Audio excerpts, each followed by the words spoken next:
En el constraint vamos a ver que si yo tengo un conjunto de átomos o moléculas colocados en una situación determinada, vamos a ver que yo podría fijar uno de ellos, por ejemplo, este que está acá, lo podría fijar. O sea, fijar significa que yo no voy a permitir que él se mueva. Él va a estar ahí, sin moverse, y todo lo que está alrededor, sí se va a estar moviendo alrededor de él. ¿Para qué hago esto? Bueno, puede ser que yo quiera, en algún momento, en una dinámica determinada, tener a un grupo justamente en esas condiciones, en una condición de reposo por alguna razón determinada.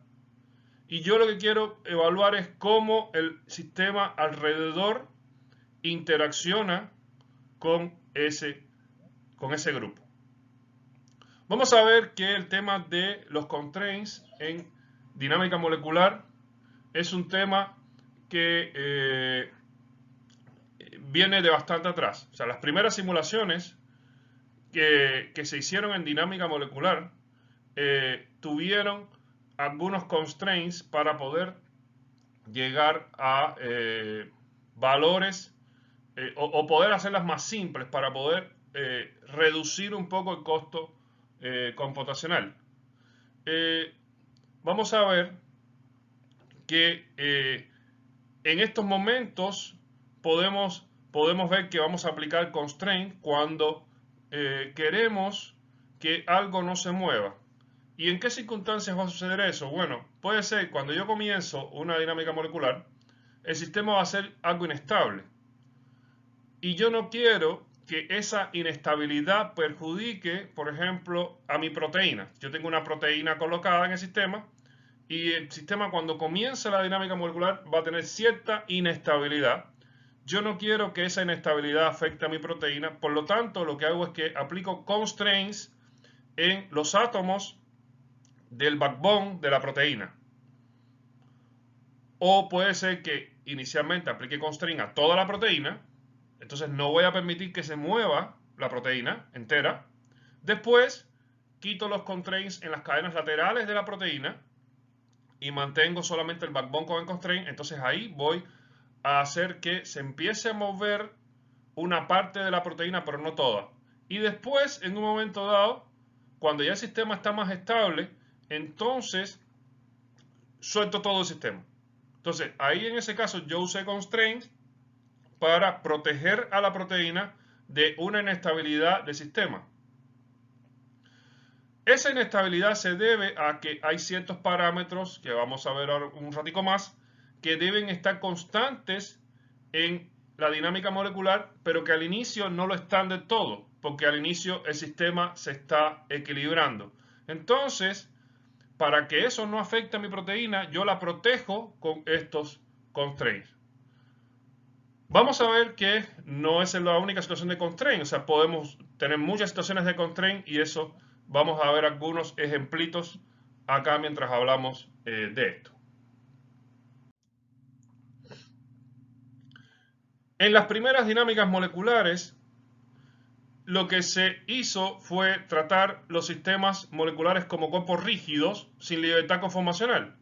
Eso significa que el sistema está con un constraint aplicado que no permite que la molécula se mueve, que rote sus enlaces. Obviamente, eso es hoy en día no tiene ninguna utilidad, pero en principio, al inicio sí tuvo utilidad porque había que probar, había que ir evolucionando poco a poco en los sistemas eh, de dinámica molecular, los iniciales. Inicialmente se probaron sistemas que solamente contenían átomos, pero después empezaron a probarse sistemas que ya contenían moléculas. Entonces había que buscar una manera de manejar que los distintos movimientos de esas moléculas estuvieran a veces restringidos y así ahorras capacidad computacional y con el paso del tiempo ya entonces no pasó a ser un problema el que los sistemas estuvieran con el movimiento, un movimiento total. Ahora, ¿qué era lo que se restringía y qué es lo que puedes restringir con constraint? Tenemos que recordar que en un sistema molecular existen varios tipos de movimientos. Están los movimientos de traslación, y eso significa que el cuerpo completo se está moviendo en las coordenadas X, Y, Z, X y Z, ¿verdad? Pero también existen los movimientos de rotación, y eso se refiere a que ese cuerpo, mientras se mueve en las coordenadas X y Z, está rotando alrededor de su centro de masa. Y también debemos recordar que existen las vibraciones. Eso se refiere a que los enlaces que contienen las moléculas están vibrando. Eso también es otro tipo de movimiento. ¿Qué es lo que yo puedo restringir con constraint? Yo puedo restringir lo que yo quiera. Yo podría restringir la traslación si yo digo que ese sistema tiene que estar colocado en una coordenada X y Z. Entonces ahí yo le puse un constraint a la traslación. Pero también yo le podría poner un constraint a la rotación. Porque yo podría realmente hacer un constraint que evite incluso que el sistema rote alrededor de su centro de masa. O podría poner un constraint a las vibraciones. O sea, yo estaría fijando que los enlaces no estarían vibrando, los enlaces estarían fijos. Vamos a ver que estos tipos de constraints se pueden aplicar, pero la verdad es que muchas veces la mayor utilidad la van a tener los que son de vibraciones y los que son de traslaciones. Vamos a ver que en estos tipos de movimientos tenemos que pensar un poco en qué es lo que define esos movimientos. Recuerden que los movimientos en dinámica molecular están definidos por el gradiente de potencial, y el gradiente de potencial está definido por la fuerza que va a ser igual a masa por aceleración por la segunda ley de Newton. Entonces, la segunda ley de Newton me dice que fuerza es igual a masa por aceleración. La fuerza está dada por el gradiente de potencial, y ese gradiente de potencial es el que va a definir hacia dónde se va a acelerar la partícula. El gradiente de potencial está relacionado con las fuerzas que recibe un átomo determinado desde los átomos que tiene a su alrededor. Todas las interacciones que provocan esos átomos que están a su alrededor son los que van a provocar hacia dónde se va a mover el átomo que recibe todas esas fuerzas. Si yo le aplico un constraint, entonces ese átomo no se va a poder mover. Eso quiere decir que el resto de los átomos va a tratar de moverlo, pero en lugar de moverse van a tener que moverse ellos. Por lo tanto, cuando yo aplico un constraint, de cierta manera cambia el comportamiento de la dinámica. Entonces yo tengo que ser muy cuidadoso sobre cómo elijo los constraints, cuándo elijo los constraints. Bien, cuando yo tengo simulaciones de dinámica molecular en su totalidad, yo voy a tener que se involucran diferentes movimientos. Todos los movimientos, si yo no impongo un constraint, entonces los movimientos van a ocurrir todos. Los movimientos de vibración y los movimientos de traslación, donde vamos a ver que los de movimientos de vibración van a influir menos en los cambios conformacionales de las moléculas. Vamos a ver que si yo tengo una molécula que está cambiando su conformación, las vibraciones que tienen sus enlaces influyen menos que los movimientos de traslación o los movimientos de rotación que van a ejercer los átomos dentro de esa molécula. Entonces yo debo considerar a la hora de yo colocar un constraint qué es lo que yo quiero realmente que no se mueva, y por lo tanto debo ser muy cuidadoso a la hora de yo elegirlos.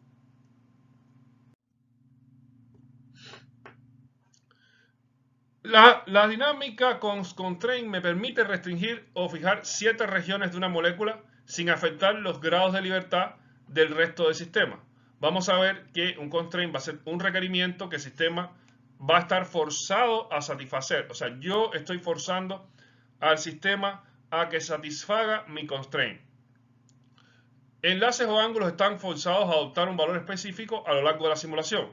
Eso quiere decir, si yo impongo un constraint, entonces yo digo, este enlace tiene que medir esto y de ahí no se va a mover. O un ángulo determinado tiene que medir esto y de ahí no se va a mover. Cuando es aplicado un constraint a un enlace, este se va a ver obligado a mantenerse bajo cierto rango de restricción. Uno de los ejemplos de constraint más utilizado es el llamado shake. tenemos que el shake es uno de los primeros algoritmos diseñados para establecer constraint y se va a usar para restringir enlaces que involucran hidrógenos debido a su alta frecuencia vibracional. ¿Qué es el shake? Bien, el shake va a ser un tipo de constraint que yo voy a aplicar a los átomos de hidrógeno en los sistemas en dinámica molecular. Eso es muy relevante porque las moléculas de agua están llenas de átomos de hidrógeno, de enlaces con hidrógeno. Entonces, si yo aplico shake, yo lo que estaría haciendo es aplicando un constraint a todos los enlaces oxígeno-hidrógeno. Eso lo que va a ocasionar es que las vibraciones de oxígeno e hidrógeno se van a congelar.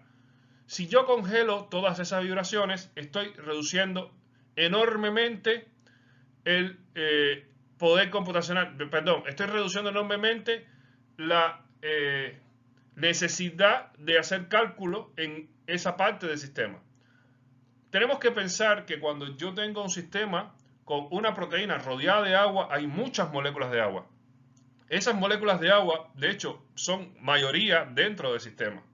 Si yo congelo los enlaces oxígeno-hidrógeno, todas esas vibraciones no van a ser necesarias de calcular. Por lo tanto, el tiempo de cómputo se va a reducir. Por lo tanto, podría alcanzar mayores tiempos de dinámica molecular.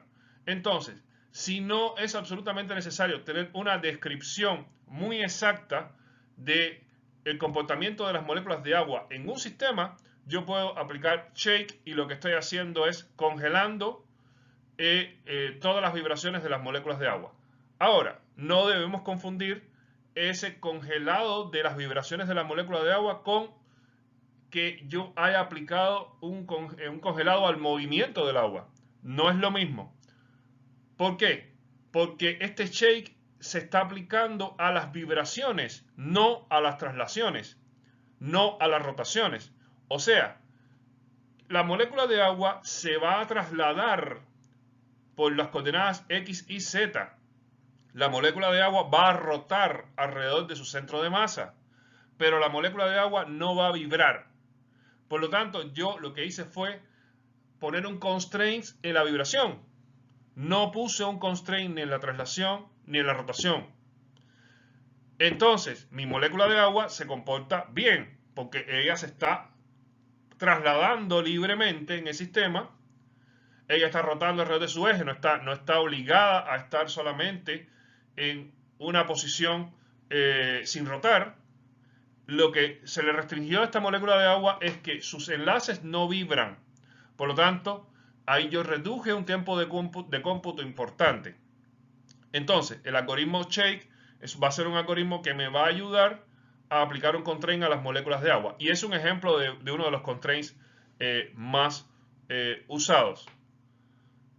Hay otra cosa que debemos considerar con respecto al constraint de las aguas. Si yo hago un constraint de las vibraciones de oxígeno e hidrógeno, debo considerar que los hidrógenos son los átomos más livianos que tenemos en un sistema molecular cualquiera.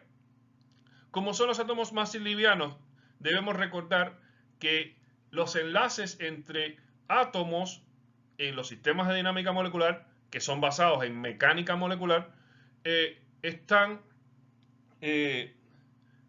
basados en los átomos unidos por resorte.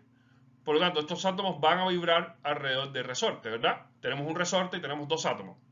Cuando yo tengo un átomo muy liviano formando parte de eso, ese átomo muy liviano va a provocar una vibración muy rápida.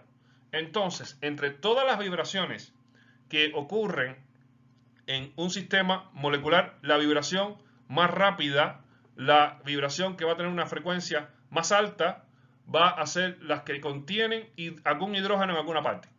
O sea, si yo tengo un oxígeno con hidrógeno, el hidrógeno es muy liviano, entonces la vibración del hidrógeno va a ser mucho mayor a si yo tengo un oxígeno con un carbono. En el caso de un oxígeno con un carbono tenemos dos átomos más pesados, entonces ellos van a vibrar con menos intensidad.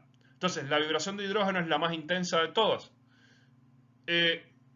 Si yo congelo las vibraciones de hidrógeno, entonces yo estoy eliminando las vibraciones de mayor intensidad. Y si estoy liberando estoy congelando las vibraciones de mayor intensidad, lo puedo hacer entonces que en vez de aplicar el time step de la dinámica molecular en 1 femtosegundo, lo puedo llevar a 2 femtosegundos. Eso lo habíamos dicho ya cuando hablamos del concepto de time step. Y les recuerdo que en el concepto de time step es el delta T, en el cual yo voy haciendo que evolucione mi dinámica molecular. Inicialmente vimos que la dinámica molecular se basa en segunda ley de Newton, que es una integral, pero la integral no se resuelve. Lo que se hace es que se lleva a una serie y esa serie va a tener el delta T y el delta T va a fijarme a mí en cuánto tiempo va a ir evolucionando el sistema de manera discontinua. O sea, aunque nuestro sistema es continuo, nosotros en realidad lo que estamos haciendo es una evolución en un delta T fijado en el tiempo. Recuerden que les dije que ese delta T tenía que ser 1 femtosegundo porque con 1 femtosegundo quedaban descritas todas las vibraciones del sistema. Yo no puedo elevar ese tiempo mucho. Por ejemplo, si yo en vez de 1 femtosegundo tomara 10 femtosegundos, en cada paso entonces me estaría perdiendo muchísima información. Y la dinámica entonces no estaría reflejándome realmente una evolución en el tiempo, me estaría reflejando algo discontinuo. De hecho, la dinámica no podría responder frente a esa demanda de 10 femtosegundos. Si en vez de eso yo tomara un tiempo de 0,5 femtosegundos, entonces lo que estaría pasando es que estoy calculando el doble de lo que debería calcular por gusto. Porque realmente con 1 femtosegundo yo voy a tener una descripción continua del sistema. Si yo congelo los enlaces entre átomos pesados e hidrógenos, entonces yo estoy congelando la frecuencia de mayor vibración. Y en ese caso, en vez de aplicar 1 femtosegundo, podría aplicar 2 femtosegundos de time step. Entonces, si yo congelo todos los hidrógenos de un sistema molecular, yo podría hacer la dinámica molecular aplicando un time step de 2 femtosegundos. Y aquí les dejo un recordatorio nuevamente de esta situación. Cuando yo estoy haciendo una dinámica molecular, hay una opción en el input para el cálculo que me pregunta cuánto va a ser mi time step. Yo siempre debo poner 1 femtosegundo si hay hidrógenos moviéndose libremente.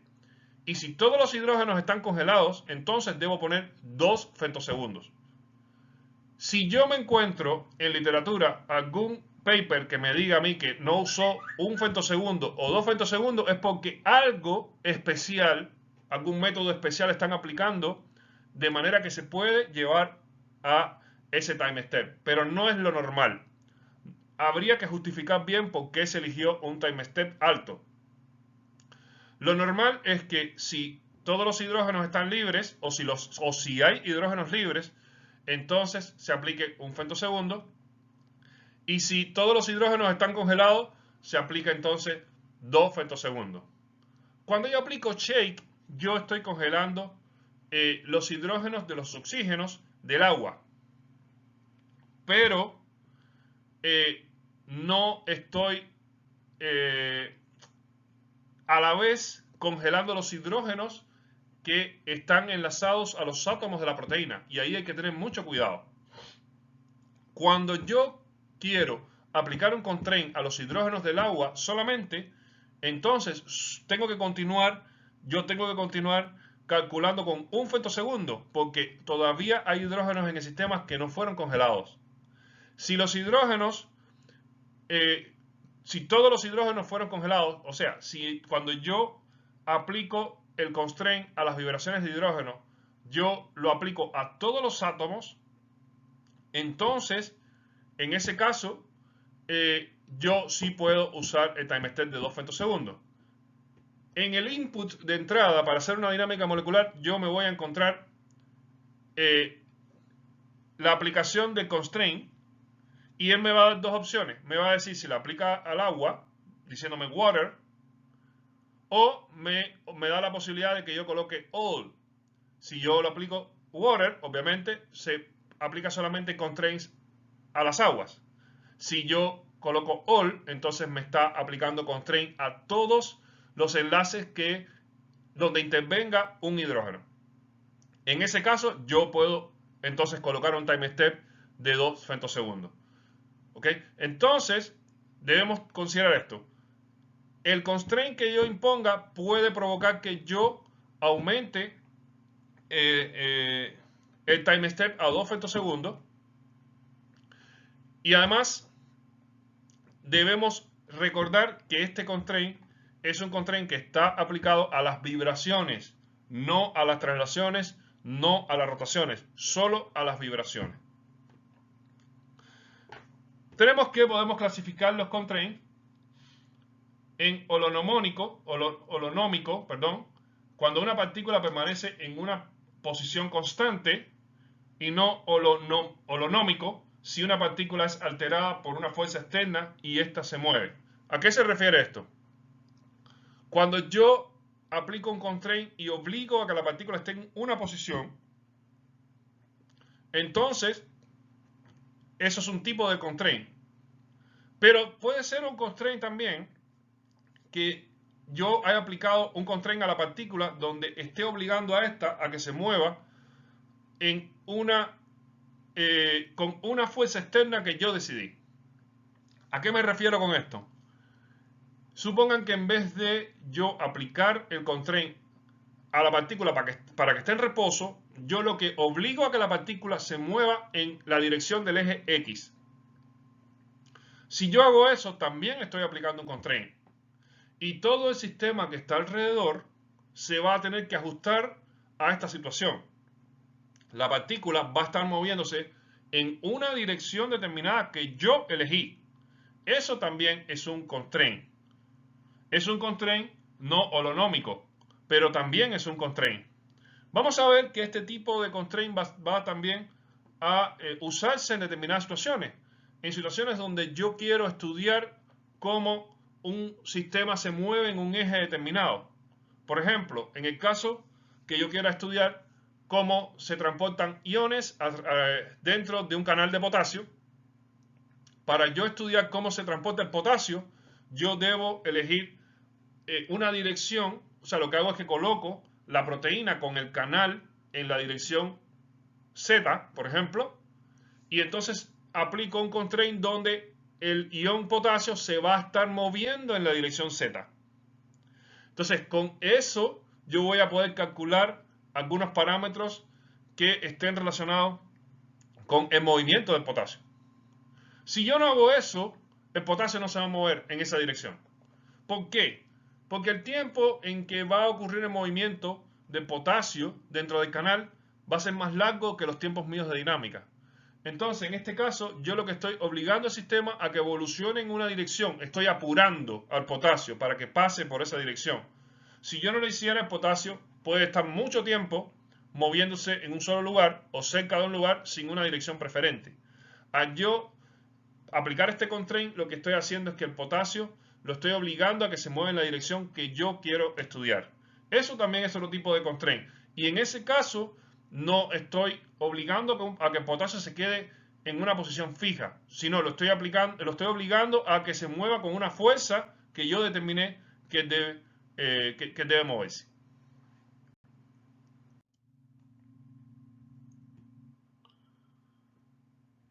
Bueno, vamos a ver que en la dinámica molecular yo quiero tener una descripción de un sistema lo más realista posible. Para yo tener un acercamiento a la realidad de un sistema, lo que debo tener entonces es un acercamiento a los parámetros termodinámicos que describen a ese sistema. Los parámetros termodinámicos tienen la clave de toda la realidad que yo pueda sacar del sistema. Lo ideal es que yo aplique una dinámica molecular y que con esa dinámica molecular yo pueda calcular las mismas cosas que yo puedo calcular en un laboratorio. Y lo que yo calculo en un laboratorio sobre un sistema cualquiera son parámetros termodinámicos como volumen, energía, presión, temperatura, variables también termodinámicas más complejas como entalpía, entropía, energías libres, etc. Lo ideal sería que yo tuviera una dinámica molecular que me diera a mí un muestreo tal que yo pueda calcular todos esos parámetros que les dije. Vamos a ver que eso no es una tarea muy fácil, porque en dinámica molecular hay algunas cosas que no vamos a tener, que van a atentar en contra de que nosotros tengamos una exactitud en los parámetros termodinámicos. Sin embargo, lo primero que debemos cumplir es que para yo poder calcular un parámetro termodinámico, debo hacer que el sistema evolucione bajo los llamados ensambles. Vamos a ver que el ensamble va a ser un grupo de restricciones termodinámicas que yo impongo en el sistema para poder determinar un parámetro de manera exacta y que tenga algún valor. Vamos a ver que entre los ensambles está el ensamble microcanónico, donde yo fijo número de partículas, volumen y energía. Esto es para un sistema aislado, o sea, un sistema que no intercambia energía, porque la energía está fija. Vamos a ver que está el ensamble canónico, donde yo fijo número de partículas, volumen y temperatura. Vamos a tener el ensamble isotérmico isobárico, donde yo fijo número de partículas, presión y temperatura. Vamos a ver que entre estos ensambles, los más usados vamos a ver que van a ser el NBT y el NPT, donde en el caso de proteínas prácticamente va a ser lo mismo usar cualquiera de ellos dos. Ahora, ¿cómo yo fijo estos parámetros? El número de partículas va a estar fijado porque en el sistema yo preparo un número de partículas. Digamos, yo tengo la proteína y la rodeo de aguas, iones, una membrana, lo que sea. Y ese número de partículas va a estar siempre ahí. Como yo elijo condiciones periódicas, recuerden que si una partícula se va de la caja, aparece por el otro lado. Por lo tanto, nunca se fue de la caja y va a estar siempre ahí. De esa manera yo voy a fijar N en cualquiera de los tres ensambles. Ahora, los otros parámetros que yo debo fijar son el volumen y temperatura o presión y temperatura. Vamos a ver que para mantener un ensamble canónico NVT o un ensamble isotérmico isobárico NPT, yo voy a tener que hacer algunas consideraciones en el sistema que son muy importantes. Primero, el caso de la temperatura. Vamos a ver que en el caso de la temperatura vamos a tener que controlar el movimiento de los átomos.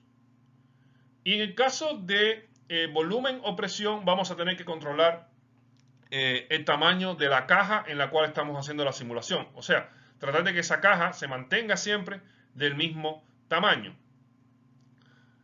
Ahora, dentro de los parámetros termodinámicos hay uno que es muy importante porque es el criterio de espontaneidad. Y ese es la llamada energía libre.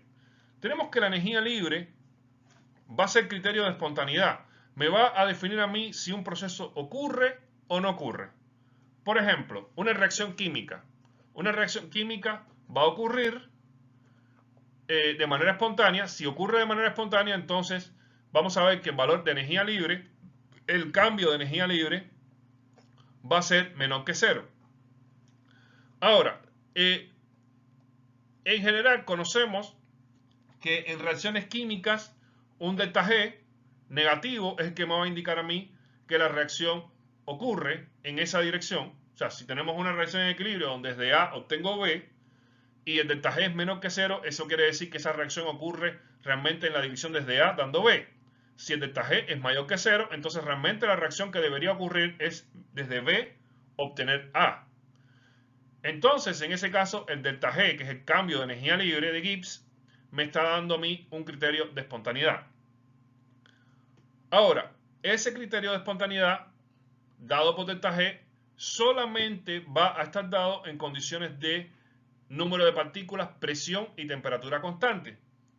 Si en vez de eso yo tuviera condiciones de número de partículas, volumen y temperatura constante, entonces el criterio de espontaneidad va a ser esta otra variable, va a ser la energía libre de Helmholtz.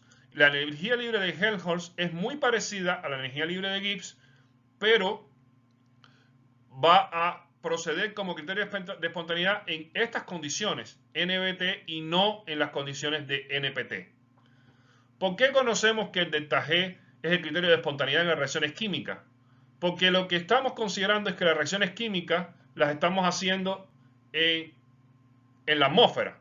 Y en la atmósfera, las condiciones que tenemos nosotros en la atmósfera son condiciones de presión y temperatura constante. O sea, si yo hago una reacción química, yo trato de que esa reacción ocurra a una temperatura constante, lo hago a través de un baño, puede ser un baño de aceite, un baño de agua. Por ejemplo, yo pongo el baño a 80 grados medido por un termómetro y esa reacción va a ocurrir a 80 grados, entonces estoy fijando la temperatura y la presión la estoy fijando a través del aire que nos rodea. Nosotros estamos en un planeta que tenemos una presión de una atmósfera que permanece muy o casi constante. Entonces, nosotros podemos fijar en condiciones atmosféricas, en las condiciones de nuestro planeta, tenemos las condiciones de NPT, por lo tanto, en esas condiciones NPT, la variable delta G es la más interesante, porque es la que define las condiciones de espontaneidad en un sistema como el que nos rodea. Pero yo podría planificar un experimento también en condiciones NBT. Y si yo planifico un experimento en condiciones NBT, vamos a ver que la energía libre de Helmholtz va a ser aquel factor que me va a indicar a mí espontaneidad. Tenemos que la energía libre de Helmholtz y la energía libre de Gibbs no son lo mismo. Tienen distintas definiciones. Pero en fases condensadas van a tener valores muy parecidos. ¿Y a qué me refiero como fases condensadas? Recordemos que hay tres fases: sólido, líquido y gases. Las fases condensadas son sólidos y líquidos. Los gases son las únicas fases que no son condensadas. En las fases no condensadas, como los gases, sí va a haber una gran diferencia entre las energías libres de Gibbs y la energía libre de Helmholtz.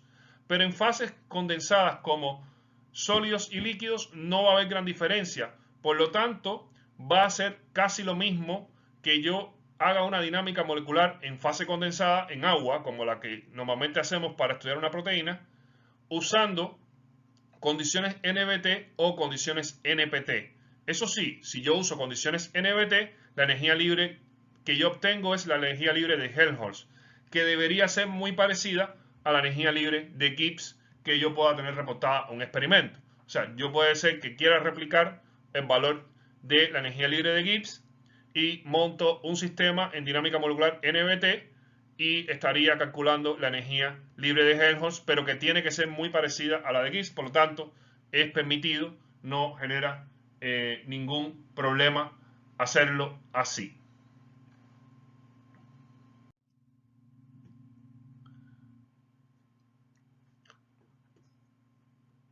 Entonces hay un dilema que hay que resolver en las dinámicas moleculares, que es cómo controlar estos parámetros.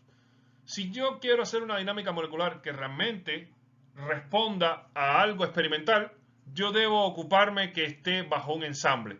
Debe tener condiciones NBT o debe tener condiciones NPT, lo cual significa que debo tener volumen y temperatura constante o presión y temperatura constante, porque el número de partículas va a ser constante una vez que yo coloque las condiciones periódicas.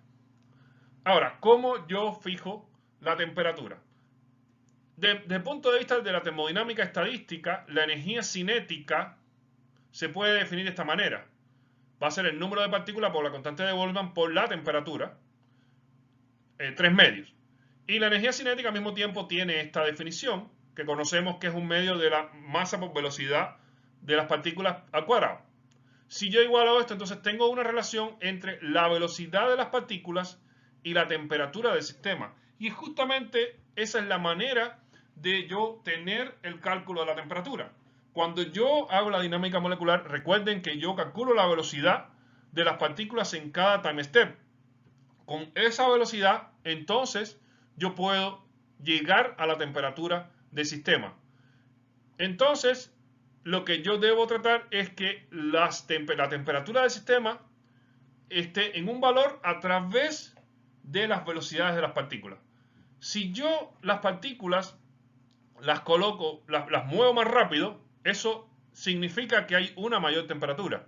Si yo las partículas las muevo más lento, eso significa que hay menor temperatura. Entonces yo como usuario defino, yo quiero hacer la dinámica molecular a 300 Kelvin o yo quiero hacer la dinámica molecular a 400 Kelvin. Y eso lo que va a provocar es que la velocidad de las partículas va a ser distinta a 300 que a 400. Si yo aplico la temperatura a 400, entonces la velocidad de las partículas va a ser mayor. Y esa velocidad mayor puede provocar la destrucción de la proteína, la destrucción de la estructura terciaria de la proteína.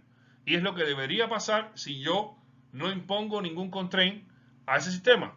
Si yo no impongo un constraint a la proteína se va a desarmar cuando yo aplico una temperatura de 400 Kelvin, porque lo que estoy provocando es que haya un movimiento mayor de las partículas. Vamos a ver que la temperatura va a ser definida por el ensamble promedio de la energía cinética de todas las partículas que componen el sistema, porque además tenemos que considerar que no solamente va a ser el movimiento de una sola partícula, va a ser el movimiento de todas las partículas que componen el sistema. Con eso yo voy a poder definir la temperatura. Fíjense que aquí la temperatura es una, pero los movimientos de las partículas son muchos. O sea, porque tenemos muchas partículas, o sea, es la sumatoria de movimiento de todas las partículas. Vamos a ver que no va a ser posible fijar la temperatura exacta al valor ingresado. O sea, si yo digo que la temperatura de la simulación va a ser 300 Kelvin, no va a ser posible tener ese valor exacto de 300 Kelvin porque el sistema va a fluctuar. Pero yo debo tratar de mantener que el sistema se fluctúe alrededor de esos 300 Kelvin. Siempre vamos a tener fluctuaciones de la temperatura que yo defina. Para yo poder tener la temperatura fija, entonces existe lo que se llama el termostato. Cuando yo comienzo a hacer una dinámica molecular o cuando yo estoy haciendo la entrada de la dinámica molecular, hay una parte en el input que es para yo definir qué termostato voy a colocar. Y el tema de los termostatos es parte de la literatura de dinámica molecular desde hace muchísimas décadas.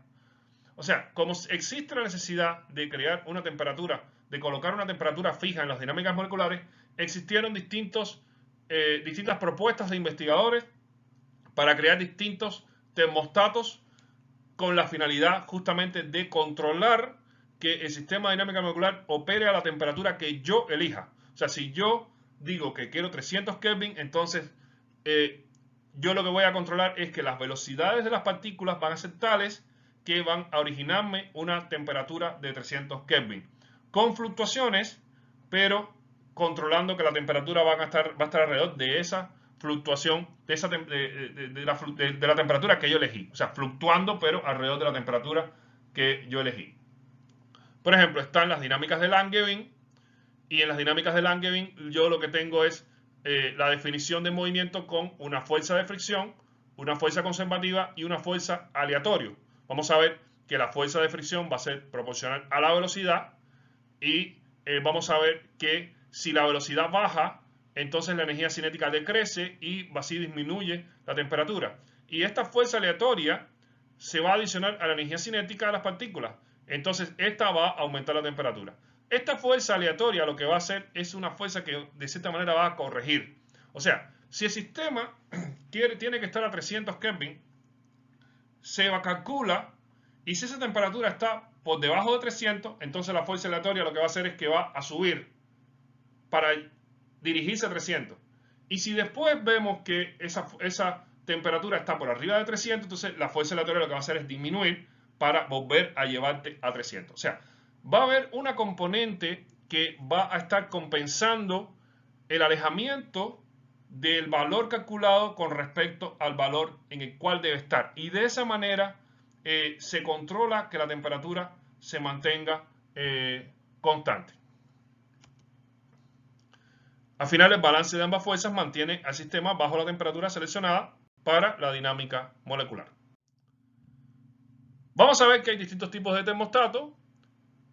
termostato de Berensen, de Hoover, Andersen, Velocity Scaling. Todos estos termostatos vamos a ver que operan en dinámica molecular y generalmente vamos a encontrarlos como opciones en las distintas dinámicas, en los distintos programas de dinámica molecular. Y lo que nos vamos a encontrar realmente es que existe en la entrada la posibilidad de incluir el termostato o no. Obviamente que siempre en la dinámica vamos a incluir un termostato. Y, por ejemplo, si yo trabajo con char, me voy a encontrar la opción de incluir un termostato. No sé, puede ser que sea el termostato de Hoover o el termostato de Berensen. Entonces yo debo definir que sí, que se incluya el termostato y el programa realmente va a calcular. Ahora, si yo como conocedor de dinámica molecular llego a conocer muy bien cómo funcionan las dinámicas moleculares, también existen grupos que investigan las mejoras de estos termostatos cada vez más. O sea, los termostatos han evolucionado en la medida que se ha ido desarrollando la teoría de dinámica molecular, de manera que hoy en día existen muchas versiones de termostatos y cada vez mejores. También debemos considerar que existe también el control de presión, y cuando yo quiero controlar la presión también existen las definiciones de barostatos. Vamos a ver que en un sistema macroscópico la presión se va a mantener constante ajustando el volumen. O sea, lo que va a suceder acá es que se va a controlar el tamaño de la caja. El tamaño de la caja también va a fluctuar. Si yo elijo que la caja mía es de 10 por 10 por 10, esa caja va a fluctuar de manera que también no va a ser exactamente 10. Y esa fluctuación de la caja también la tengo que controlar, y la voy a controlar a través del barostato. Vamos a ver que en el caso del barostato existen algunos, como el de Berensen, también existe un pistón de Hoover, y existe también todo un campo en la literatura para tratar el tema de los distintos barostatos para controlar la presión.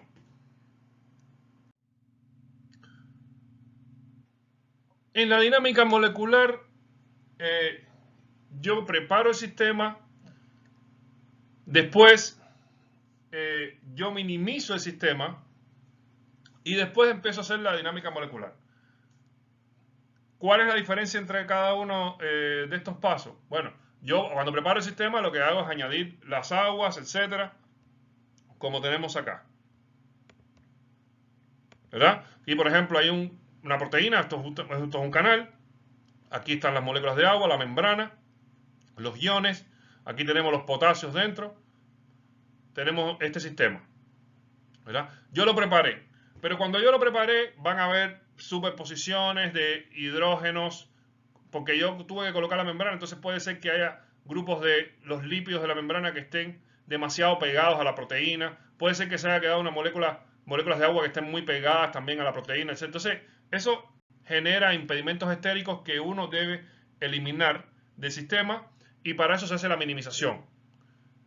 Cuando yo hago la minimización, entonces ya el sistema tiene todos los átomos a unas distancias determinadas que me va a permitir a mí comenzar entonces a hacer la dinámica molecular. En ese momento yo comienzo a hacer la dinámica molecular. Y para hacer la dinámica molecular yo defino un ensamble, en este caso temperatura 310 Kelvin y la presión de 1 atmósfera. Con esto yo estoy tratando de replicar las condiciones estándar que tendría un sistema. O sea, yo estoy diciendo que la proteína que todo el sistema está a 300 Kelvin fijo y presión 1 atmósfera. Ahora, ¿qué sucede? Que al inicio, cuando empieza la dinámica molecular, el sistema no va a estar en estas condiciones. El sistema va a estar en unas condiciones dadas que nos dio la minimización. Y el sistema tiene que llegar a las condiciones que yo definí. Cuando empieza la dinámica molecular, primero se va viendo la posición de las partículas y se va evolucionando en las velocidades de las partículas, de manera que yo voy a tener que llegar a unas condiciones de estabilidad. Ese primer momento de la dinámica molecular es un momento donde no hay una gran estabilidad. Y si yo midiera todas las variables que se pueden medir, yo notaría que todas esas variables cambian durante un tiempo. Ese momento se llama equilibrado. Y yo nunca podría tomar en el equilibrado información del sistema como para reportarla después. O sea, si yo planeo hacer una dinámica molecular de 100 nanosegundos, yo debo comenzar a hacer los 100 nanosegundos después que yo esté seguro que mi sistema está en condiciones estables. Y esas condiciones estables yo las voy a ir generando paso a paso hasta llegar a un punto que a mí me interesa. También algo que debo considerar es que si yo tengo el sistema minimizado y comienzo la dinámica molecular así nomás, puede ser que esa inestabilidad inicial me provoque a mí daños irreversibles en el sistema que yo quiero estudiar. Entonces, es adecuado, es conveniente que yo trate el sistema con cuidado al inicio. ¿Y cómo yo lo trato con cuidado? Bueno, a través de constraints. Para los constraints, ¿qué es lo que hago yo? Bueno, comienzo con el sistema, fijo primeramente los átomos de toda la proteína, les impongo un constraint donde ellos no se puedan mover y entonces ahí empieza a evolucionar la dinámica molecular. Después, en un segundo paso, libero las cadenas laterales y dejo solamente con constraint los backbone. Y después, en un tercer paso, libero todo. Eso no es lo mismo a que yo parta con todo liberado desde el comienzo, porque ese movimiento de manera inestable puede provocarme cambios irreversibles en la proteína. Para que esos cambios en la proteína no ocurran, entonces yo puedo tomar en un sistema los pasos como se les he dicho, aplicando constraint inicialmente. Entonces, si yo voy a comenzar una dinámica molecular, primero, por ejemplo, esto es un protocolo, 20.000 pasos de minimización, eso quiere decir que se dieron 20.000 pasos de minimización, que se llegó a un mínimo, o sea, con 20.000 pasos es suficiente como para que yo llegue a un mínimo, aunque debo considerar lo siguiente, o sea, yo podría evaluar una función de cómo la energía del sistema inicialmente fue disminuyendo hasta llegar a un valor que no cambió. Cuando yo aplico 20.000 pasos y considerando que la minimización es un cálculo rápido, yo lo más seguro es que no tenga ningún problema con haber llegado a un mínimo. Sin embargo, si yo quisiera controlar eso, yo podría seguir la variable de energía total del sistema para ver cómo va desde valores positivos hasta un valor negativo que después se mantiene constante. Y después de la minimización, entonces yo empieza lo que es la dinámica molecular. Y yo puedo definir, por ejemplo, que yo tenga 5 nanosegundos de la termodinámica, perdón, de la dinámica molecular en un equilibrado. Y ese equilibrado lo que va a garantizar es que en esos 5 nanosegundos yo voy a estar en un sistema que va a estar evolucionando de manera inestable, pero que va a ir de camino a la estabilidad. O podría definir, por ejemplo, 5 nanosegundos con constraint puesto a toda la proteína. Después 5 nanosegundos más con constraint puesto solamente al backbone. Y después 5 nanosegundos más con ningún tipo de constraint. Entonces, de esa manera yo apliqué 15 nanosegundos donde en cada paso yo le di condiciones distintas. Normalmente en el equilibrado no es necesario hacer tanto, no es necesario hacer 15 nanosegundos, normalmente se hace menos. Sin embargo, si yo quiero estar completamente seguro, entonces yo lo que debería hacer es seguir, seguir las variables que, que deberían estar inestables al principio. ¿Qué variables puedo seguir yo? Bueno, hay variables que me da como respuesta a la dinámica molecular y que yo las puedo leer en los archivos de salida, como la energía cinética, energía potencial, energía total, velocidad, temperatura, presión. Todas estas variables yo las puedo seguir en el sistema, pero en general el que se sigue, el que mejor indicación me da de todos es la energía total, porque la energía total realmente comprende todas las demás energías, todas las energías que involucran a todos los términos de la simulación molecular. Entonces, yo podría seguir con la energía total, saber cuándo el sistema está estable. ¿Y cómo lo sé? Bueno, la energía total va a ser, primero, va a ser más grande y va a ir disminuyendo hasta que yo vea que mantiene un valor constante. Si yo observo que tiene un valor constante, entonces ya el sistema está equilibrado y puedo comenzar con la dinámica de producción.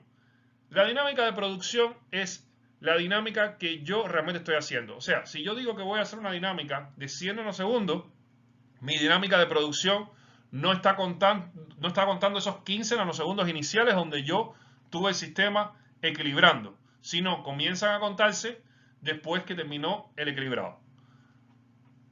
Si yo quiero ser cuidadoso, si yo quiero estar seguro de que llegué a equilibrado, entonces yo puedo seguir el valor de energía total y decidir cuándo entonces comienzo con la dinámica de producción.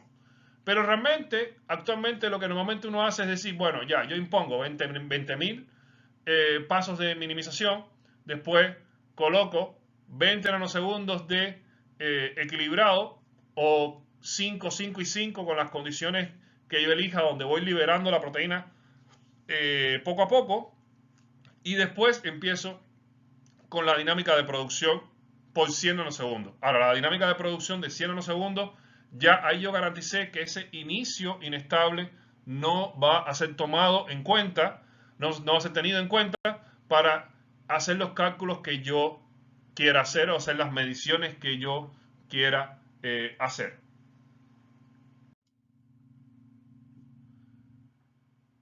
Una vez que yo tengo las dinámicas moleculares, yo puedo acceder a un conjunto de valores termodinámicos que podría obtenerlos directamente del archivo de salida o podría calcularlos. Parámetros termodinámicos como la energía interna, como capacidad calorífica, como valores de la presión, como la energía cinética, temperatura, lo que yo quiera. O sea, realmente hay distintos parámetros termodinámicos disponibles que yo puedo obtener en las variables de salida y puedo ver cómo se comportan en el tiempo. Sin embargo, vamos a ver que en dinámica molecular hay algunas restricciones teóricas que no me permiten a mí confiar del todo en los parámetros termodinámicos que yo obtengo. Pero sí yo puedo hacer muchos análisis de tipo geométrico que también son interesantes en cuanto a evaluar cómo se comporta un sistema. Entre esos parámetros yo puedo hacer consideraciones, algunas que son ingeniosas como las funciones de distribución radial. Y la función de distribución radial me permite a mí ver si hay un comportamiento especial en un sistema, si hay algún ordenamiento especial en un sistema, y si es que lo hubiera, entonces vamos a ver que la distribución radial me va a dar a mí en respuesta un tipo de gráfico que me está indicando ese ordenamiento especial. Vamos a ver que la distribución radial me va a mí a dar la probabilidad de encontrar un átomo o molécula o un grupo que yo quiera a una distancia R determinada de otro átomo, molécula o grupo que yo definí. Por ejemplo, si yo tengo las moléculas de agua, si yo tengo un sistema que solamente contiene agua, yo quisiera ver si existe algún ordenamiento especial en esas moléculas de agua o si el comportamiento de las moléculas de agua es solamente aleatorio. Si es aleatorio, entonces no voy a tener nada especial, pero si hay un ordenamiento especial, entonces sí yo voy a obtener en el gráfico de distribución radial unos picos como estos que vemos acá. ¿Qué me está indicando esto acá? Bueno, me está indicando que a la distancia más o menos de 4 angstroms existe una gran probabilidad de encontrar otras moléculas de agua, el oxígeno de otras moléculas de agua, y después, como a una distancia de 7 angstroms, vuelvo a encontrar una probabilidad menor, más achatada, pero también es un máximo, de otras moléculas de agua. Lo que me está indicando acá es la solvatación de moléculas de agua alrededor de otras moléculas de agua. O sea, si yo tengo una molécula de agua cualquiera, siempre vamos a encontrar que a 4 angstroms va a haber una gran cantidad de moléculas de agua que la rodean. supongan que yo tengo las moléculas de agua desde el 1 al 1 millón. Si yo elijo la molécula de agua 5, va a tener la misma situación que si yo elijo la molécula de agua 8. ¿Por qué? Porque en todas las moléculas de agua, para que ocurra este pic que vemos acá, tiene que ocurrir que estén otras moléculas de agua rodeándola en 4 angstrom y no mucho más que eso. O sea, fíjense que si vemos a 5 angstrom, la probabilidad disminuye grandemente. O sea, hay moléculas de agua también, porque aquí tenemos un valor, pero estamos en un mínimo, lo cual quiere decir que hay un ordenamiento especial de moléculas de agua alrededor de otras moléculas de agua, donde el máximo va a estar en 4 angstrom, y eso va a ser la primera esfera de solvatación del agua. Va a haber una segunda esfera de solvatación que va a estar en 7 angstrom. Eso quiere decir que vamos a tener una mayor probabilidad de encontrar otras moléculas de agua en una segunda esfera alrededor de la primera molécula de agua, que va a ser una probabilidad menor, pero que también va a ser una probabilidad medible como tal y se ve en el gráfico de distribución radial. Este análisis, en este caso que yo les he escrito, está hecho entre moléculas de agua, o sea, comparando cómo moléculas de agua rodean a una molécula de agua. Pero yo lo podría hacer también comparando otras cosas. Por ejemplo, yo podría definir cómo moléculas de agua rodean a los iones sodio. Los iones sodio, uno más, estarían siendo las referencias, y cómo las moléculas de agua rodean a los iones sodios. Me podría dar un gráfico también de distribución radial donde los máximos estarían en otras posiciones. Entonces ahí yo estaría viendo si hay un arreglo especial entre cómo las moléculas de agua solvatan a un sodio. También podría hacerlo, por ejemplo, comparando iones sodios con iones cloruro. También podría hacerlo comparando iones sodio con otros iones sodio. Y entonces podría ver si existe algún arreglo especial entre la distribución de esos iones. Por ejemplo, si yo lo hiciera entre dos iones sodios, puede ser que en vez de obtener un pico como vemos acá, tuviera yo una subida normal sin ningún máximo. Eso quiere decir, si yo tuviera un gráfico donde tengo un comportamiento que no hay ningún máximo, o sea, un gráfico acá que me llega a una meseta y fin de la historia, eso lo que me está indicando es que no hay ningún arreglo especial, porque no habría una distribución, o sea, la probabilidad de encontrar otro grupo en 4 angstrom, en 5, en 6 o en 7 o en 8 sería más o menos la misma. Entonces no habría un máximo, no habría un arreglo especial. Yo podría, por ejemplo, verificar si hay un arreglo especial entre lo que yo quiera. Pues yo podría elegir, como por ejemplo, podría elegir qué arreglo existe si frente, no sé, a residuos de alanina están rodeados por residuos de valina. Y podría ver si hay una distribución especial entre cómo las valinas rodean a las alaninas. O sea, yo puedo hacer la distribución radial eligiendo los grupos que yo quiera. Por supuesto que mis elecciones deben tener una lógica y alguna razón por la cual yo esté sospechando de que es válido hacer esa distribución radial. ¿Ok? O sea, es porque yo quiero descubrir si existe algún arreglo especial. Eso yo lo puedo sacar de la dinámica molecular. ¿Por qué? Porque todo esto que estamos viendo acá, este cálculo, por ejemplo, este gráfico que vemos acá, no se saca solamente de una imagen de la proteína, sino se está sacando de toda la dinámica molecular. O sea, una vez que yo tengo la dinámica molecular de producción, yo tengo 100 nanosegundos. Entonces supongan que yo tenga una vista por cada nanosegundo. Entonces yo tendría 100 vistas de ese sistema que evolucionó en 100 nanosegundos. Y con esas 100 vistas yo calculo si existe una distribución especial de aguas alrededor de otras aguas. Y con esa vista yo hago este gráfico y estaría dando si existe un arreglo especial en toda la dinámica que yo desarrollé.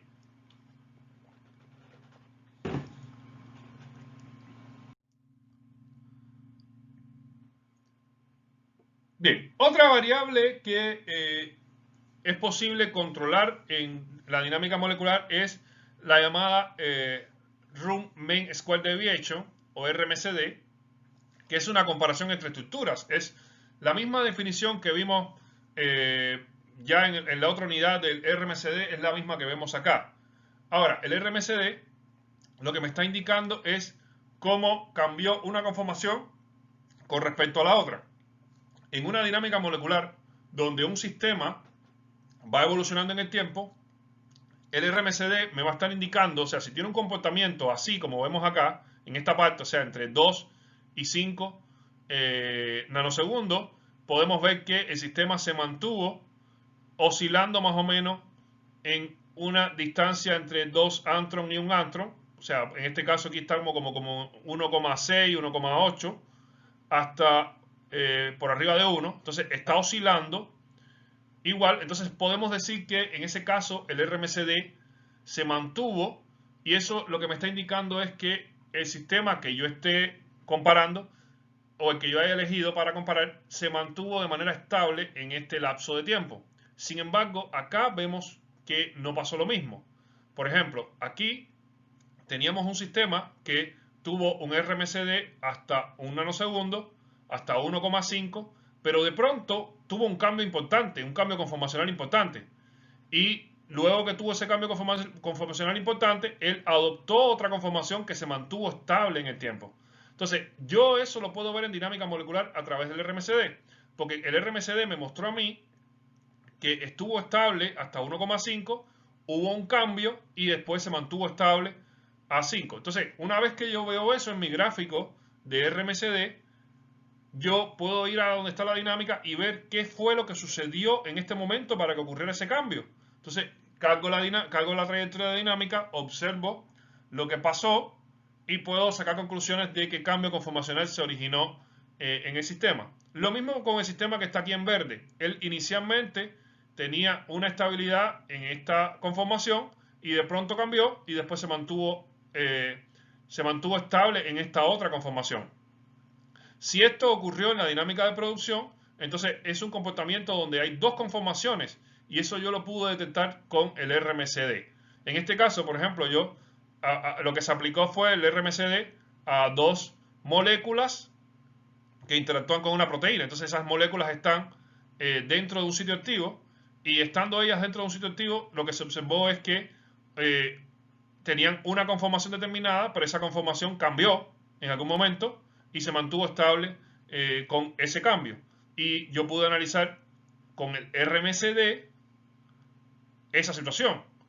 Si no hubiera hecho el RMSD, entonces hubiera sido muy difícil ver en qué momento ocurrió el cambio y más o menos qué tanta incidencia tuvo el cambio en algo medible dentro del sistema. Entonces, el RMSD me está ayudando a mí a apreciar justamente cuál es el momento en donde ocurrió ese cambio conformacional importante. Y una vez que tengo eso, entonces puedo ver la trayectoria y estudiar por qué ocurrió el cambio, qué fue lo que pasó con el cambio. Bien, acá vemos cómo puede hacer cambios a través de una dinámica molecular. Yo tomo un sistema, empiezo a estudiarlo y puedo ver lo que pasó en 0 nanosegundos, 0,2, 1, 2, 3, hasta la cantidad que sea. Y yo puedo analizar en la trayectoria todo lo que pasó desde el punto de vista visual, pero también desde el punto de vista de los gráficos que yo necesito para evolucionar el sistema. Por cierto, el RMSD, que les hablé en la diapositiva pasada, también es una variable que me puede servir a mí para yo analizar la estabilidad del sistema durante el equilibrado. O sea, cuando yo estoy siguiendo el equilibrado del sistema, les recuerdo que yo podía seguir el valor de energía total del sistema. Ese valor de energía total bajaría desde un número el más elevado hasta llegar a un valor estable. En el caso del RMSD también me puede servir, pero el RMSD tiene como característica que yo puedo elegir qué es lo que yo quiero comparar. Entonces, en ese caso, yo podría elegir el RMSD de todo el sistema. Y si yo elijo el RMSD de todo el sistema, entonces yo puedo ver cómo al inicio el RMSD tenía un valor, después fue subiendo hasta que llegó a un equilibrio donde se mantuvo constante. En el caso del análisis que les mostré con respecto a dos drogas, con respecto a dos fármacos, yo puedo elegir el RMSD solamente eligiendo el fármaco para ver su cambio conformacional. O sea, yo puedo elegir el RMSD de cualquier grupo de átomos que yo quiera. Si yo quiero ver el RMSD de la proteína nada más, entonces yo elijo solamente la proteína y calculo el RMSD. Si quiero elegir el RMCD del fármaco nada más, entonces elijo el fármaco y calculo el RMCD. Si quiero elegir el RMCD del fármaco con la proteína, elijo los dos y entonces calculo el RMCD. O sea, yo puedo elegir los grupos que yo quiera para hacer el cálculo de RMCD y así ver qué cambios importantes ocurrió en el sistema que yo seleccioné. Y eso es parte del análisis de las trayectorias que yo tengo en un sistema. Una vez que yo tengo, por ejemplo, una trayectoria como esta, que aquí yo puedo ver lo que sucede en cada tiempo, ¿verdad? Los gráficos realmente de RMCD, de energía, de distintos parámetros, o las distribuciones radiales, etcétera, me ayudan a mí a hacer un análisis más rápido y más, ¿cómo decir?, más conclusivo sobre lo que está pasando en el sistema.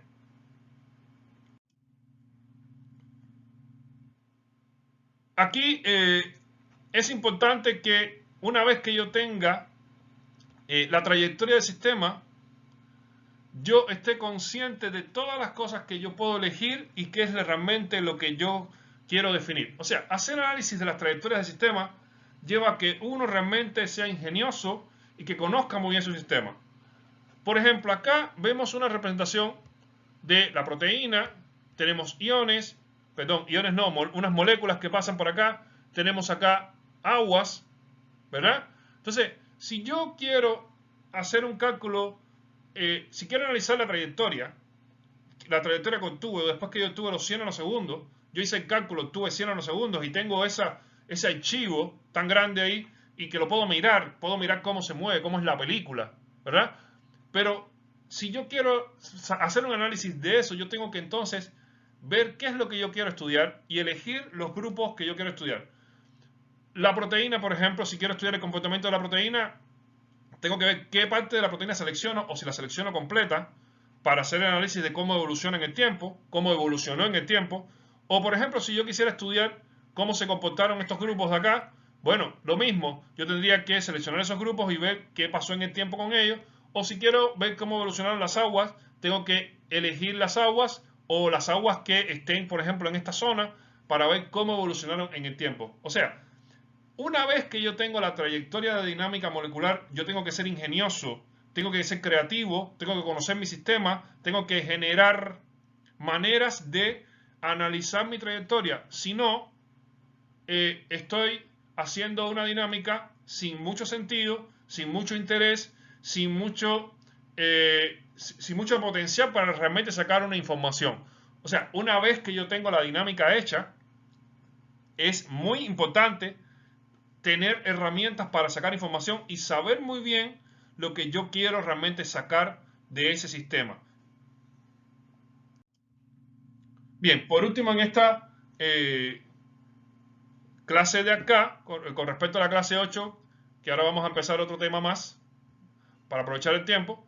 Pero bueno, decirles que en cuanto a métodos de dinámica molecular existen muchos software disponibles para hacerla. Pero entre ellos así los más conocidos son Char, Amber, Gromos, Nandé, y cada uno de ellos va a tener sus campos de fuerza disponibles para poder hacer cálculos, donde los campos de fuerza van a funcionar con la misma filosofía, pero van a tener diferencias en cuanto a sus parámetros. Entonces, si yo elijo hacer una dinámica molecular con Char y con el programa Char, entonces ya yo tengo que saber que este programa es un poco difícil de trabajar porque todo es vía scripts, pero que tiene, digamos, un potencial enorme para hacer todas las cosas que necesitamos hacer en el cálculo, hacer las dinámicas, hacer todo, preparar los sistemas, etc. Si yo quiero usar, por ejemplo, NAND, entonces, en el caso de NAND, NAND es un programa, como tal no es un campo de fuerza, entonces él va a trabajar con campo de fuerza, tiene la posibilidad de trabajar con Char, con Amber o con Gromos, pero en general NAND está preparado para Char. Entonces, si yo trabajo con NAND, es un programa que es mucho más sencillo que trabajar con uno de estos programas acá. Yo tengo que definir todos los parámetros con los cuales voy a lanzar el cálculo. Él tiene el campo de fuerza Char asociado. Y lo que tendría que conocer para yo elegir un programa como estos es que hoy en día muchos de ellos paralizan muy bien, otros no paralizan tan bien, lo cual tiene implicaciones con respecto al tiempo en que me voy a demorar en hacer mis cálculos. Por ejemplo, NAND hace unos 10 años era una gran opción porque tenía el campo de FSH Channel, una manera fácil de trabajar, los inputs se preparan muy fácilmente, tienes toda una serie de scripts habilitados para simplificar el trabajo, pero hoy en día se ha quedado un poco atrás en cuanto a paralización en GPU. Entonces, aunque se sigue usando y se usa muchísimo y nosotros lo usamos mucho en el laboratorio, vamos a ver que tenemos que considerar también que NAND se ha quedado un poco atrás en paralización, lo cual va a hacer que yo quiero, no sé, tener 100 nanosegundos, lo voy a obtener en mayor tiempo, en mucho más tiempo, que lo que obtendría que obtener eso mismo, pero usando Amber, por ejemplo.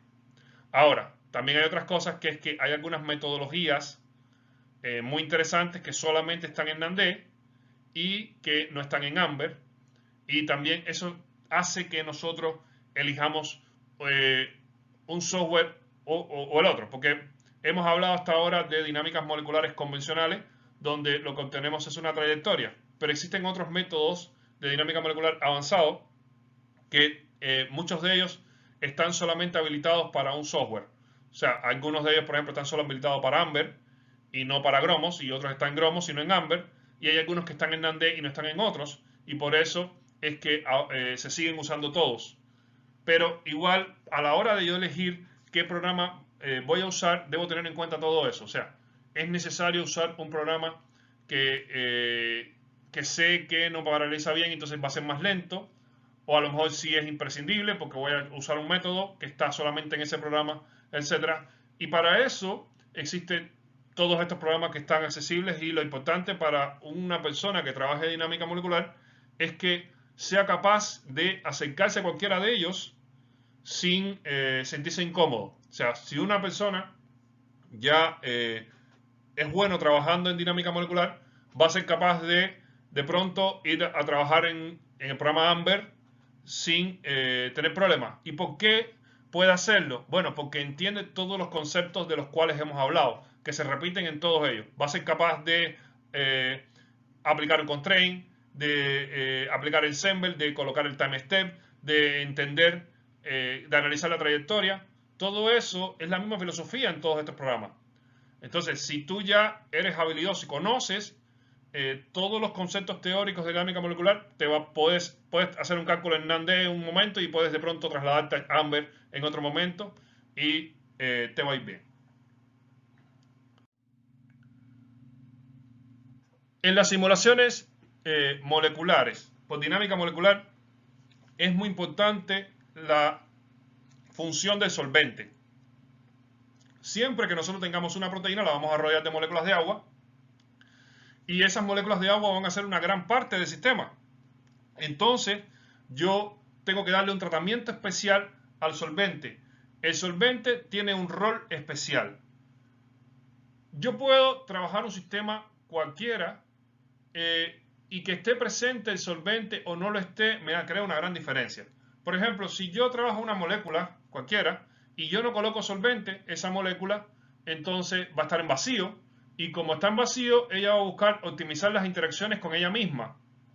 Mientras que si yo tengo un solvente, la molécula va a buscar las interacciones con el solvente, pero al mismo tiempo el solvente tiene que tener características propias del agua que estoy usando. O sea, si yo estoy haciendo una simulación en agua a 310 Kelvin, esa agua debe comportarse como se comportaría experimentalmente el agua a 310 Kelvin. No debe comportarse de otra manera. Eso no es trivial. No es trivial. O sea, yo no es que yo sencillamente tome y dibuje unas moléculas de agua y las empiece a mover. No. Para que yo tenga una buena descripción de las moléculas de agua, vamos a ver que yo tengo que tener un sistema que cumpla con determinadas condiciones que sabemos que tiene el agua en el estado real. en su estado real, que es el estado líquido, que es el que nos va a interesar. Lo primero que nos viene a la mente cuando tenemos el agua, bueno, es que el agua va a formar los enlaces de hidrógeno, y los enlaces de hidrógeno se forman entre grupos que tienen una densidad de carga positiva, que son los hidrógenos, y los oxígenos, que tienen una densidad de carga negativa. Como las moléculas de agua tienen oxígenos e hidrógenos, entonces se van a formar redes de enlaces de hidrógeno, y esas redes de enlaces de hidrógeno van a tener características especiales porque le van a provocar al agua una especie de restricción en cuanto a su orientación. O sea, el agua no está orientada libremente. El agua va a estar orientada de manera de crear este tipo de interacciones. Y eso es algo que se debe cumplir en el solvente cuando yo estoy trabajando con él. O sea, yo no puedo trabajar con un solvente que no cumpla con esto. O sea, tienen que formarse los enlaces de hidrógeno y tiene que haber cierta orientación de los enlaces de hidrógeno para que el agua adopte, lo forme a ellos y entonces adopte este tipo de estructura a nivel global. Si vemos de manera profunda cómo es el movimiento del agua, entonces tengo que ubicarme en los tres tipos de movimiento que ya conocemos y de los cuales ya hemos hablado: traslación, rotación y vibración. Esos tres tipos de movimiento los vamos a encontrar en todas las moléculas, incluyendo obviamente el agua. Si yo me refiero a traslación, me estoy refiriendo a cómo el agua se mueve en las coordenadas X y Z. Y eso me va a dar 3 grados de libertad. 3 grados de libertad van a ser porque un grado de libertad va a ser el movimiento en X, el otro va a ser el movimiento en Y y el otro va a ser el movimiento en Z. Entonces ahí tengo 3 grados de libertad debido a la traslación. En cuanto a la rotación se refiere a cómo rota la molécula alrededor de su centro de masa. Obviamente el movimiento de rotación alrededor del centro de masa puede hacerse en cualquier dirección, pero si yo quiero describir la rotación de un cuerpo, y en este caso del agua alrededor de su centro de masa, también lo puedo describir con 3 grados de libertad. En un caso tengo la rotación alrededor del oxígeno acá, de este eje que yo elijo acá, donde este hidrógeno caería encima de él una y otra vez. Tengo esta rotación donde el oxígeno se movería para acá y los dos hidrógenos se moverían para arriba. Y tengo este último eje donde él rota alrededor del eje como una especie de tío vivo, ¿no? Entonces, como yo elijo 3 ejes, puedo elegir 3 ejes, y con estos 3 ejes yo puedo describir todas las posibles rotaciones que tenga la molécula de agua. O sea, cualquier movimiento que yo le haga al agua la podría describir con estos 3 ejes, que son 3 ejes perpendiculares entre sí. Entonces, si yo describiera el movimiento del agua hasta el momento, tendría un agua que está rotando en su centro de masa y al mismo tiempo se está trasladando. Y hasta el momento tengo 6 grados de libertad. Y por último tengo la vibración. Y la vibración se refiere a la vibración que existe entre los hidrógenos y los oxígenos en el agua. O sea, aquí hay una vibración donde el hidrógeno se acerca y se separa del oxígeno, y aquí también, ¿verdad? Entonces, vamos a ver que también vamos a poder describir la vibración del agua con 3 grados de libertad. Esos grados de libertad serían los siguientes. Tendríamos la vibración del enlace hacia adentro y hacia afuera, los dos coordinados a la misma vez. O sea, cuando este hidrógeno entra, este también entra. Cuando este hidrógeno sale, este también sale. Tenemos esta otra opción donde también existe vibración de los enlaces, donde hay una descoordinación. O sea, este entra cuando este sale y este entra cuando este sale. Entonces aquí tenemos otra vibración de enlace, pero esta vez descoordinado. Y por último tenemos la vibración del ángulo. O sea, tenemos que este ángulo está reduciéndose y ampliándose. Entonces tendríamos la vibración de ángulo también propia del agua. Como el agua tiene solamente un ángulo, entonces esto va a ocurrir solamente de una sola manera. O sea, cuando los dos enlaces van hacia adentro y cuando los dos enlaces van hacia afuera. Entonces tenemos 3 grados de libertad acá. Tenemos entonces 3 grados de libertad por traslación, 3 grados de libertad por rotación y 3 grados de libertad por vibración. Eso suma a que si yo quiero describir el movimiento del agua, entonces yo tengo que describir el agua con 9 grados de libertad, lo cual para una molécula sencilla igual es bastante. Entonces, si yo quiero describir el movimiento total del agua, tengo que describir en su con una precisión grande estos 9 grados de libertad. Ahora, para yo tener un buen sistema molecular en simulación que describa al agua, tengo que usar los experimentos. Tengo que haber caracterizado previamente el agua a través de experimentos. Y eso justamente es lo que se hizo en su momento para que algunos investigadores crearan los llamados modelos de solvente del agua para poder usarlos en dinámica molecular. O sea, se basaron en determinaciones experimentales que habían del agua previamente, y esas determinaciones experimentales tienen que ser replicadas con la simulación. Una vez que tienes un modelo que replica bien las condiciones experimentales, entonces ese modelo lo puedes usar para las dinámicas moleculares. O sea, yo solvato la proteína, rodeo a la proteína con moléculas de agua que fueron determinadas ya en condiciones, replicando condiciones experimentales. Bien, un poco de esta historia es, por ejemplo, los estudios de difracción de neutrones sobre hielo pesado, o sea, deuterio D2O, o sea, es agua deuterada sólida, han demostrado que las moléculas de agua retienen su identidad en fases condensadas con muy poca distorsión de su geometría molecular. Esto significa que las moléculas de agua se pueden tratar como rotores rígidos asimétricos con 6 grados de libertad, en lugar de tratarlos los 3 núcleos por separado, 9 grados de libertad. O sea, aquí hay una primera cuestión que ayuda a este sistema. O sea, yo puedo tratar las moléculas de agua si yo ignoro las vibraciones, porque hay experimentos que demostraron que la molécula de agua no pierde su identidad al perder las vibraciones. Entonces, de los 9 grados de libertad que habíamos visto previamente, yo podría eliminar 3 y podría quedarme con 6 y tendría una descripción adecuada del agua. Podría tener la misma descripción del agua, pero simplificando uno de los movimientos. Tenemos que la energía clásica para una colección de n moléculas que son rotores rígidos, y los rotores rígidos se refiere a que tenemos moléculas que se trasladan, que rotan, pero son rígidos, o sea, no tienen vibraciones, por eso es el nombre de rotores rígidos. Entonces, vamos a tener que describir la energía cinética de traslación y rotación junto con el potencial intermolecular que existe entre las moléculas de agua. Entonces, cada molécula de agua se puede describir por 6 coordenadas, 3 que especifican el centro de masa y los 3 ángulos que fijan la orientación espacial sobre el centro de masa. Entonces, podemos llegar a este término donde aquí tenemos la energía cinética y acá tenemos el potencial de interacción entre las moléculas de agua.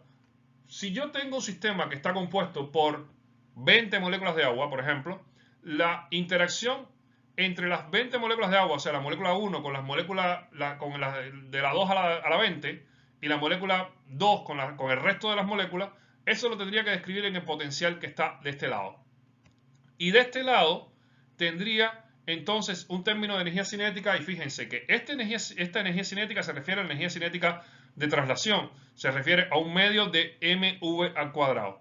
Y esta otra se refiere a la rotación. Fíjense que en la rotación tenemos que la definición de rotación, de energía cinética de rotación, se da por el momento de inercia por la velocidad angular al cuadrado. Entonces tengo que un medio y momento de inercia por velocidad angular al cuadrado me está dando a mí la rotación. Entonces tengo un término que describe las interacciones intermoleculares en el potencial y el movimiento de cada molécula de agua acá en este término a través de su traslación, considerando la energía cinética de traslación, y su rotación considerando la energía cinética de rotación. Y este tipo de función es la que se tiene que ajustar para poder llegar a un buen modelo de solvente. La pregunta entonces es hasta qué punto el potencial intermolecular es aditivo en pares, dichas funciones siempre se pueden resolver en las contribuciones de los pares triples y contribuciones mayores. Bien, el término de potencial es un término complicado porque ¿hasta dónde yo puedo describir este término sin perder precisión? Dos moléculas de agua interactuando, tres moléculas de agua interactuando, todas las moléculas de agua interactuando. O sea, este es el término para dos moléculas, este es el término para tres moléculas, este es el término para todas las moléculas. O sea, si yo fuera a calcular con precisión el término de potencial, tendría que considerar todos los posibles términos que voy a tener acá. Si no, pierdo precisión. Sin embargo, si yo hago este cálculo, esto va a ser lo de nunca acabar y va a ser muy complicado. Por lo tanto, alguna simplificación tiene que hacerse para poder calcular el término de potencial. En el caso de líquidos simples tales como argón, se observa que el potencial puede considerarse aditivo en pares. En otras palabras, las contribuciones que van por arriba de P mayor que 2 son insignificantes. Entonces, aquí hay un indicio de que podríamos dejar el sistema solamente hasta aquí y estos otros no considerarlos. Pero estamos hablando de argón. El argón no es lo mismo que el agua. El argón tiene menos interacciones intermoleculares que el agua. Sin embargo, se ha observado que la estructura local en el agua líquida depende de las contribuciones de orden superior, por lo tanto, es poco realista en principio terminar la expansión con las distribuciones en pares.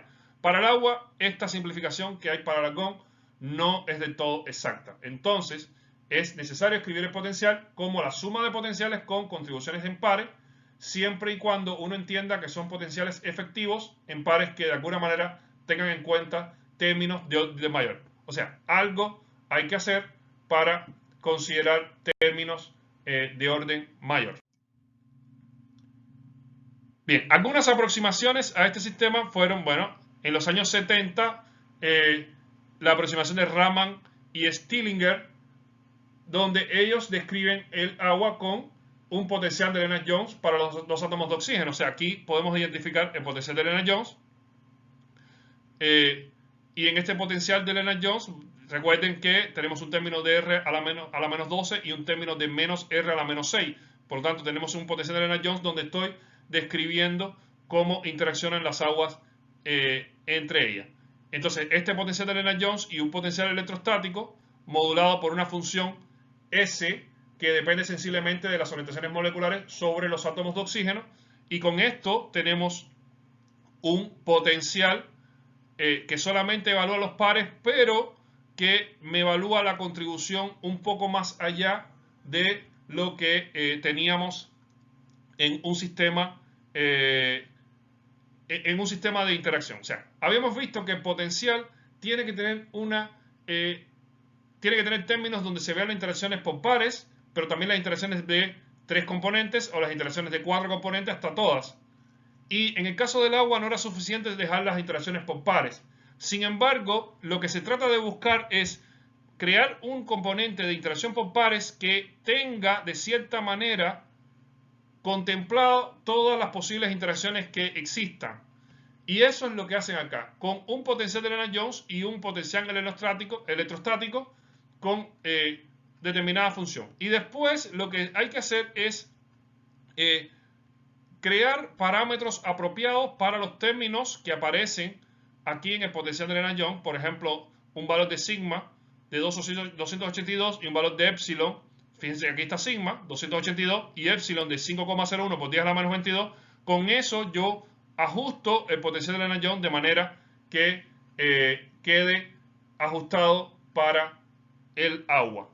Y de eso se trata, o sea, ir creando el potencial adecuado para que describa bien mis moléculas de agua y llegar a una buena interacción.